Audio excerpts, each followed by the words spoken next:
வணக்கம் மக்களே. இந்த வழியில் என்ன பார்க்க போகிறோம்னு பார்த்தீங்கன்னா, அடகப்பட்டி ராமசாமி அப்படின்ற படத்தை பற்றி தான் பார்க்க போகிறோம். வாங்க பார்க்கலாம். படத்தை பற்றி சொல்லணுன்னா, எப்பவும் போல் சந்தான டீமு அந்த டைரெக்ஷன் கொண்டு வந்திருக்காங்க. ஆனால் இந்த படம் கொஞ்சம் லைட்டாக ஒர்க் அவுட் ஆன மாதிரி தான் இருக்குது. என்ன அப்படின்னு பார்த்தீங்கன்னா, ஸ்டார்டிங் ஒரு சீன் வரங்க. அவருக்கு கடவுள் நம்பிக்கை கிடையாது, காசு தான் அவங்க பெருசாக பார்த்துட்ருப்பார். அவர் திடீர்னு பார்த்தீங்கன்னா ஒரு சூழ்நிலை ஒன்று நடக்கும். அதை பார்த்துட்டு அவர் கடவுள் நம்பிக்கை அந்த மாதிரி பண்ணுவார்.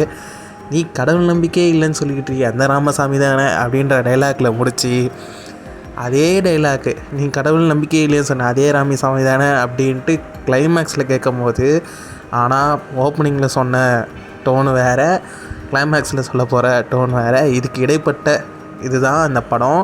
இந்த படத்தில் பார்த்திங்கன்னா நல்லாவே ஒர்க் அவுட் ஆகிருக்குன்னே நம்ம சொல்லலாம். அதாவது பார்த்திங்கன்னா, இந்த ஊரில் வெள்ளம் சாமியே அடிச்சுட்டு போன மாதிரியும் இந்த ஊரில் கஷ்டம் அப்படின்ற மாதிரி இருக்குது. இவர் பார்த்திங்கன்னா ஒரு பானை வைக்கிறாரு. ஆனால் அது யாரும் வாங்கலை.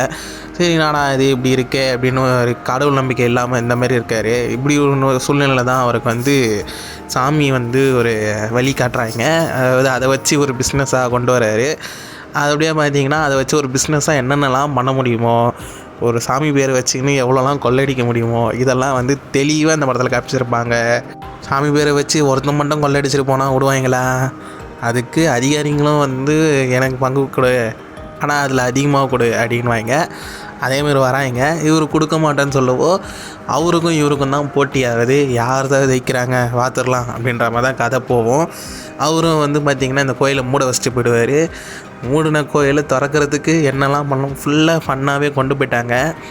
என்னென்னலாம் பண்ண முடியுமோ அதெல்லாம் கொண்டு இந்த கோயிலை திறந்தாரா இல்லையா அப்படின்றதும், கடைசியில் அவருக்கு சாமி நம்பிக்கை வந்துச்சா இல்லையான்றதும், இதெல்லாம் கலந்த ஒரு படமாக தான் இது இருந்துச்சு. கிளைமேக்ஸ் ஆனால் ஒரு சாமி நம்பிக்கையாக வரா மாதிரி தான் ஒரு கிளைமேக்ஸும் வேறு எடுத்திருப்பாங்க.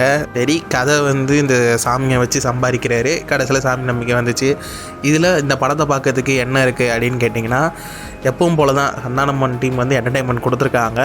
அங்கங்கே காமெடிஸ்லாம் செம்மையாக ஒர்க் ஆகிருக்கு. ஒரு சில இடத்துல சின்னதாக ஸ்மைல் வர மாதிரி ஒர்க் ஆகிருக்கு.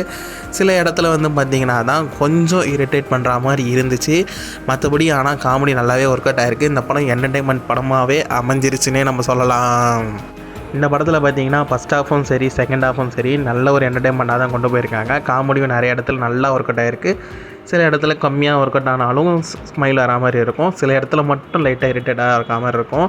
மற்றபடி நல்லா கொண்டு போயிட்டாங்கன்னே நம்ம சொல்லலாம்.